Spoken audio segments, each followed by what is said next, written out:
live on the stream. It is Flyers Game Day brought to you by Betway. Brian Smith, Jason Hughes, Brian on your right, Jason on your left. And we're at the East Food Hall, Wells Fargo Center. The Flyers get set to take on, how about the Cup champs in town? Missing a couple pieces, but yeah, they're a little bit banged up, almost as bad as the Flyers are. To some extent, but not probably as key as the Flyers. Yeah, maybe McKinnon's playing. As far as I know. Cale Makar. Yep, he's not bad. Yeah, he's all right. He's a pretty good player. Him and a Flyers team? Yeah, I bet I have on quite a number of occasions over a guy that wore number 19. Yeah, it's been a while. It's hard to remember, but yeah. I'm gonna have. I was very lucky tonight. This might be my lucky night because setting up our broadcast here, I said, "Oh, dear God, please say that I have a 5-hour energy extra strength in my bag, in my broadcast bag." You didn't mention it was extra strength. Always. Okay. I don't go half strength. Okay, yeah. And it's not like a 7-hour; it's still 5 hours. It's extra strength. And not only did I have one, but I had my favorite flavor. My favorite flavor is grape. It's not a pomegranate, which is my least favorite. So what you're saying is the night's off to a cruising start here, and hopefully it'll translate to game on the ice. So let's see. Let's shoot this 5-hour end. Okay. These tend to go into effect pretty quickly. Yeah. It's like Tuco in Breaking Bad when he would try some of Walter's stuff. Tight. Yeah. Right? Thought Gargano was here for a moment. Oh, that's too funny. I don't know what the hell happened to him this morning. Yeah. Anyway, it is the Flyers and the Avalanche. We're getting into the substance of the program anytime now, but Colorado Rapids are a little bit backed up in this game today. They are in the 4th spot in the Central Division of the Western Conference. They have games in hand on everyone in their division, to the degree of 4 or 3 games in hand on the top spot of the Stars, who are 6 points ahead of 2 games in hand on the Minnesota Wild, who they're 1 point back of, but again, 2 games in hand. And then 1 game in hand on Winnipeg, who's got the 2nd spot in the division, 4 points. So they're in a good position, and I don't think Colorado's worried about missing the playoffs because, Landeskog's been out, and obviously he's a big piece there and decided to stay, captain of the team, and you still have McKinnon, you still have McCarr. Goaltending's different, but you got a lot of grit. Shushkin's not been playing. So this Colorado team, though, when you see players like McKinnon, to me, this would be one of those games when I was splitting season tickets with some people that when we laid them out on the table, I would have looked at them right away. A, because I'd like a Monday night game. I don't drink, so if I'm coming out drinking, I want to go Thursday, Friday, Saturday games. But I don't drink anymore, so I like a Monday game. And I look for teams that I don't see a lot with players that I want to see in person. Right. Yep. Like McDavid, to me, McKinnon, been around longer, is one of those guys I like to see in person because he plays the game at a speed that is almost unfathomable to me. That you can play the game at that speed and think the game at that speed. Then you couple that with a player on the blue line that's got the offensive skills of an elite offensive player and can defend, and is a young guy in Cale Makar. And you got 2 guys now that are worth the price of admission to come watch play. Hopefully you can end up on the right side of the score, but certainly some entertaining players to watch from an opposition standpoint. And really, this is why the NHL wants a scheduling matrix like this, where every team goes to every building at least once a year. They want to make sure that everybody gets the opportunity to see Cale Makar and Nathan McKinnon. That grows the game. Yeah, absolutely it does. And so, there's pros and cons on both sides. I think the only thing that folks might want tweaked right now is for the divisional games to be back to 4 apiece, and they take that 1 game away from an Atlantic Division opponent. So maybe 1 year you only see Montreal once home, once away, something like that. Whether that's coming or not, I don't know. But that's part of why they set this thing up the way that they do. And it used to work very, very well. Believe it or not, only 31 teams in the league because you were only playing 30 others, and it happened to divide up, rather evenly. When they add 31st in there and a little bit wonky. So it is a treat, though, every year to at least get to see these guys once. There were times when you would have Western Conference teams not come in here, every other 2 out of 3 years or something. Yeah. So now everybody's here once. Everybody gets to see somebody at least one time, and we've seen it. For the Flyers when they're on the road, they go out west next week, and those games sometimes Flyers score and it feels like a home game because there's so many folks out in the west that only get to see it once a year. Especially places like California, like Arizona, even Colorado for that matter. To be honest with you, because a lot of people from this area have migrated to those areas and live there now. And I think it's important for guys like Connor McDavid, guys like Nathan McKinnon, and Mikhail Makar to come through and play in this eastern corridor of Philly, DC, New York, Boston. Mm-hmm. And for, if you got Connor McDavid in this league and he doesn't ever play a game, he plays one game every other year at Madison Square Garden, that's a criminal by the league. You gotta play in the biggest markets, and we know that's on the East Coast. Yeah, that's just the way it all shakes out. I just quick looking up here, Colorado, the whole state, the population 5.8 million. That's Philly. You've got almost that right here in the city, and then you've got twice that in New York. You've got that little corridor there from Washington all up to Boston. There's easily 4 times that many people just in that corridor. And granted, every building seats 20 some odd thousand. There's no huge buildings to fill or anything like that. But in terms of the market reach, except for Arizona. Yeah, except for in terms of the market reach and the telecast, the fans of the Bruins or Rangers or whatever watching their team on TV, you can pick up a McDavid here or there. It's more than just attendance and people seeing it in person. It permeates the entire structure as far as everybody that's following the game and following coverage and all that. So it's definitely something that helps grow the game, even though it occasionally doesn't work out. Everybody would wonder, okay, I don't need to see. Well, Seattle's good this year, but when they weren't good, I don't think we need to see Seattle. I need to see Arizona. I don't need to see this. All of Southern California is terrible. Why would you want to see those? Well, because that's just kind of the price that comes with seeing the good teams from the West. You can't just say, you can't say every year, we'll send the good teams to you. It's got to come all the way around the board. All right, so I want to start this broadcast in earnest right now with 4 nuggets of good news. Okay. Can you believe that I have 4? The team's lost 12 of 13. I've got 4. Good, perhaps you have the same 4. All right, give me one of yours. Well, one of mine is the Flyers in their last 4 games have played 3 of them.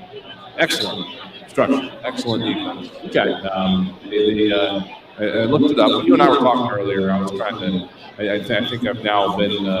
I thought Natural Stat was a pay site. That's why I've never been there. But looking up some stuff there. Flyers had 4 games. So Tampa and 3 good games. 2 Islanders, 1 Devils.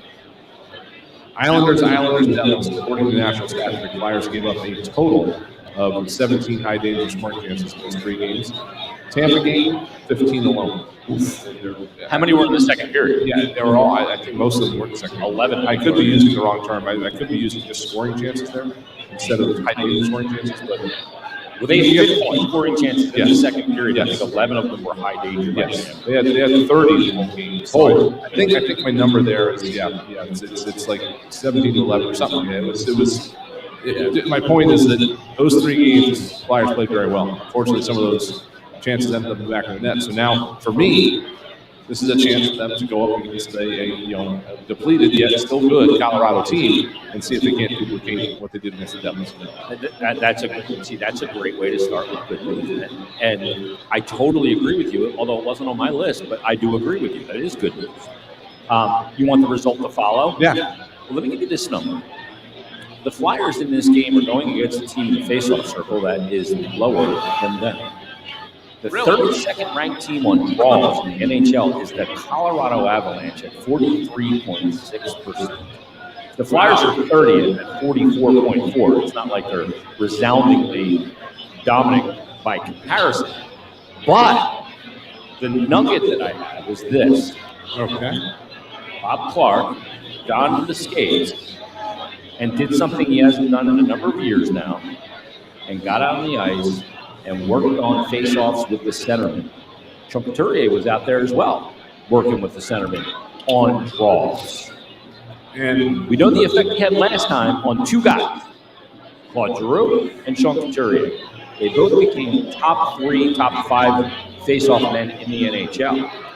Now, Torts did say some of Clark's techniques you can't use anymore. You can't go Sherwood PMG 50-30 to the ankles of the guy you're drawing with anymore in the boot, but still. I know we have highlights and stuff. I would love to go back and find a long sequence of games where I could just watch them and watch Clark and take draw after draw after draw and see how he approached it, because I'm just curious how it may have changed just in terms of, now you can't get yourself thrown out of the face-off circle under certain circumstances or it's going to be a penalty. You can't go to your knee. Right. You can't, I don't know if you ever could close your hand on the puck, but you can't hand pass it out anymore like you used to be able to. I don't know I have no idea what the ground rules were back then. If the home team always had to set, or a visiting team always had to set first, or that was how it all worked. So I'd love to see how he approached it from a game-to-game basis. The other guy that'd be interesting to watch would be Patrice Bergeron. Just watch all his draws on different sides, in different zones, and against different guys. It's an education for sure. So the Flyers come into the game with the pseudo advantage in the face-off circle, and they worked with Clark. So that's number one. I guess that's 1 and 2 for me. Two pieces of positive news. Do you have another one you want to get? Since we're in the Christmas spirit. Sorry, I'm doing 2 things here at once because I got people bugging me about something. The other thing for me was that we've talked about the lines, the combinations, and Noah Cates being between Konechny and Hayes. And for me, it's, again, I think we talked about this with Torts earlier, is how it's opening Kevin Hayes up to worry more about offense and not being stuck down low with defense. And it seems to me that Casey is thriving in that role. I talked to him today, basically asked him, I said, are you comfortable being that guy? You get to feed those two guys, and then you just stay back and take care of the D. And he says, "Yeah, I've been doing that. He hasn't been playing center much his whole career, but he says he's always been, the defensively responsible guy. Like he's been used to filling that role in college and in other teams. So that to me is a good sign there for everybody. All right, so you let the horse right to water, because the other is, you wonder, okay, you move Kevin Hayes to the wing. Sometimes when a player ages up into his 30s, you go, all right, let's, like they did with Giroux. They took him out of the center position because the minutes are more taxing because of the amount of ice that you have to cover, you have to defend. And they wanted to relieve him or alleviate him of some of that and let him concentrate more on his offensive numbers. And we saw his production as an NHL player skyrocket, right, as a result. Now you got moved back in the middle, injuries, blah, blah, blah. But one of the things I asked George was, has Kevin Hayes been very susceptible to moving to the wing? Because some guys will take it personally. I'm a setter. You know what I mean? It's a status symbol, But no, he hasn't. And he's embraced the role. Yeah. And he is one. We were talking about downstairs. You, me, Tim Saunders, Jonesy, and Jim Jackson about his ability to protect the puck. And I think he's embraced the role. And while they may be a little ahead of the curve on the timeline that they would move him to the wing, it's here now, and I think it's a better place for him. I was told I can't use my analogy of stick handling in a phone booth anymore because a large portion of the fan base has never been in a phone booth. Yeah.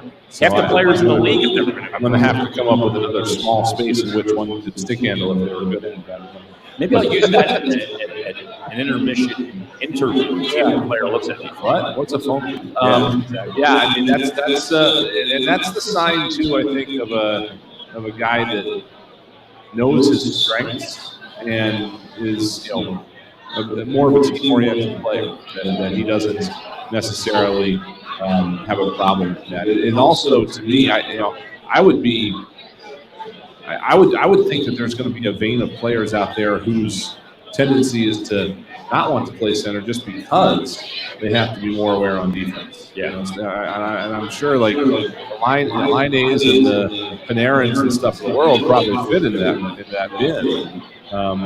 Just from the nature of how they play, I can see that there's already been some talk about Hayes' habits with him, and you don't have to break the habits and just play in a way you don't have to worry about it. And that's probably the easier way out.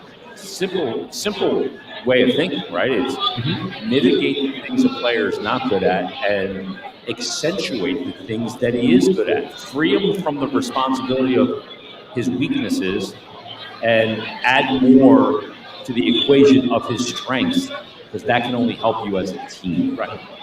That's really important, I think. Yep. It's like kind of coaching 101. Not that, And I found it interesting too when we were talking to him about this. He says, if I had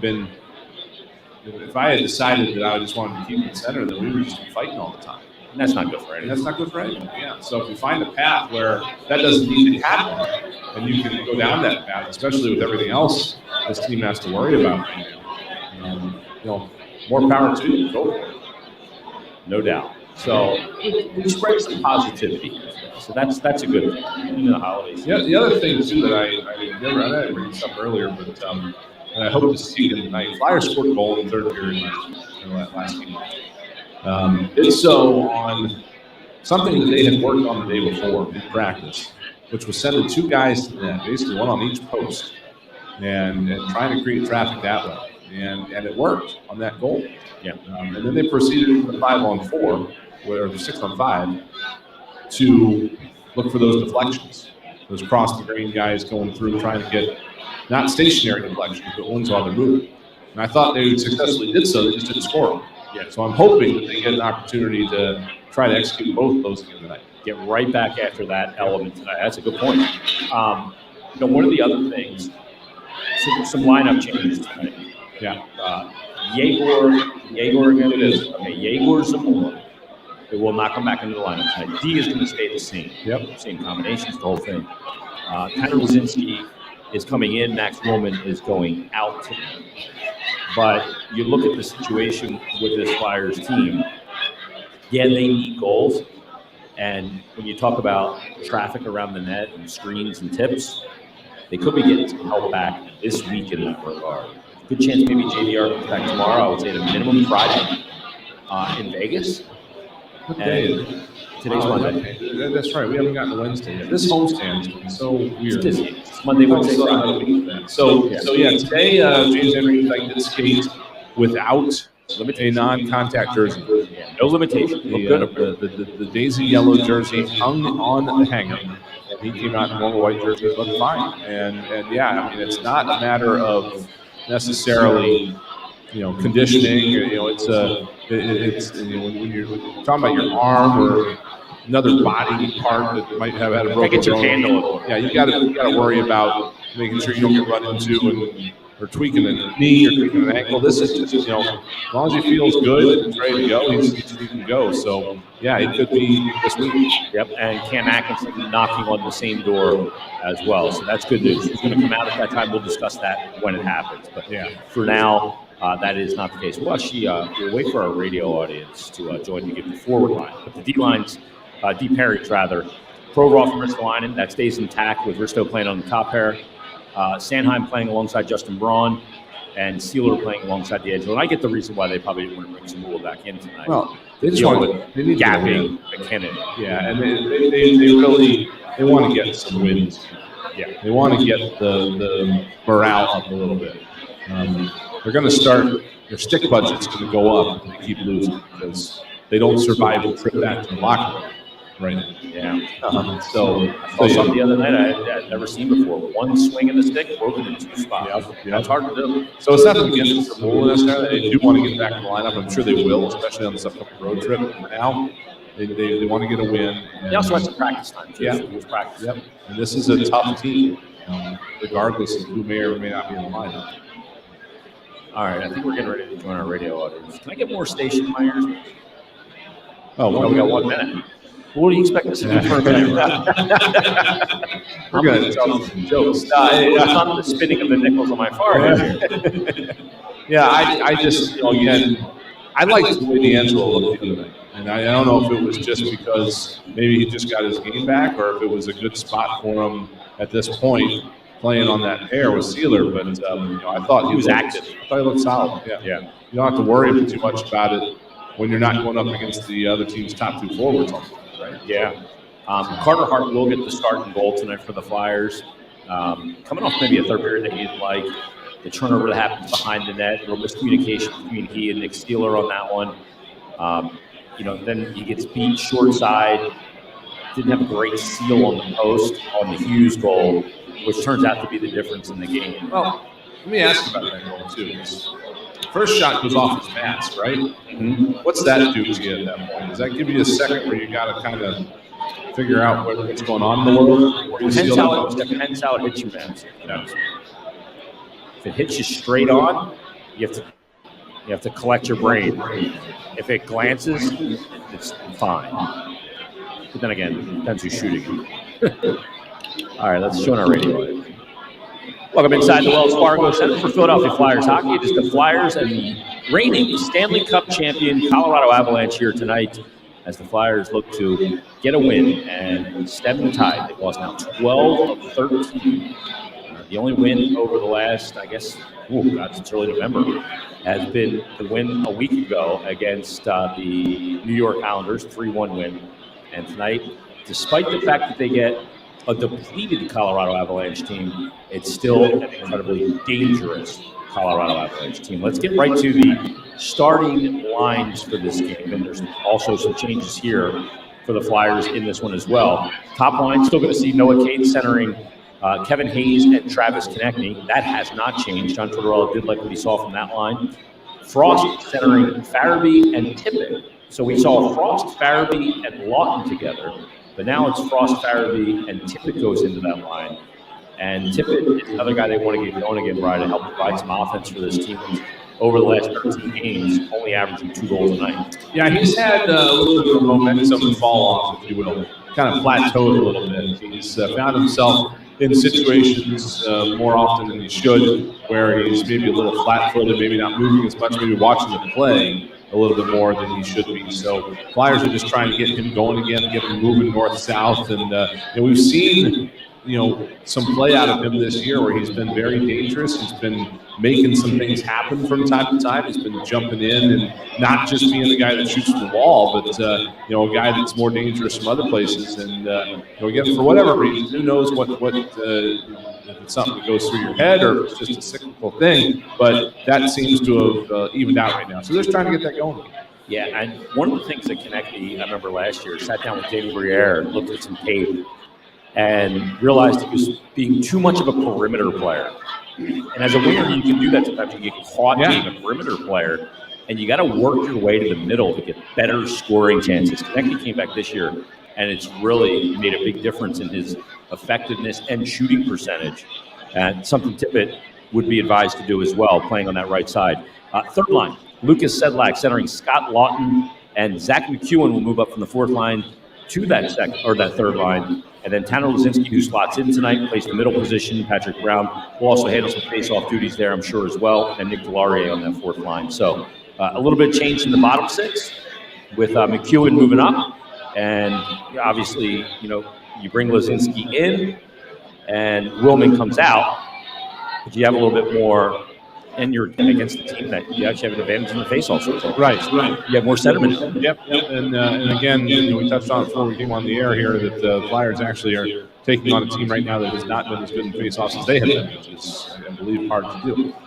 There's only one other team that's not there, and they're playing tonight. So, they've had... Actually, Seattle's beyond the Flyers. Seattle is okay. By So they're 0.2%. down there. So there have been again we were kind of I don't want to say discounting it, but not worrying too much about faceoffs. A few weeks ago, just because the Flyers had so many other things to take care of. Now they're getting a little more solid defensively, and there have been occasions where they've had an opportunity to generate some offense by winning a faceoff, and they don't do it. That's especially on a power play. Yeah, exactly. And that's one of the things that they, once they get this defensive thing squared away, which they seem to be getting there, they got to start trying to get the offense going, and that starts by winning faceoffs in key offensive situations. You got to be able to do that, and that part has not been there yet. And I mean, you see it a lot. The centerman gets the credit when the faceoff percentage is high, and gets the blame when it's not. But sometimes it's not just the centerman; it's the unit, how they react off the draw and make their reads. Because it's not as simple as just determining possession as soon as the puck is dropped. There's a lot that goes into that. So the whole unit's got to be ready to go when they step inside that circle and drop the puck. And speaking of which, that is coming up shortly. And Tim Saunders. We're about to step inside the circle. Yes. Right now. Radio. Yes. Tim Saunders, Steve Coates, countdown to face-off. Pardon the pun. Coming up, and all the first period action for the Wells Fargo Center. You've been listening to Flyers Game Day, brought to you by Betway on the Flyers Broadcast Network.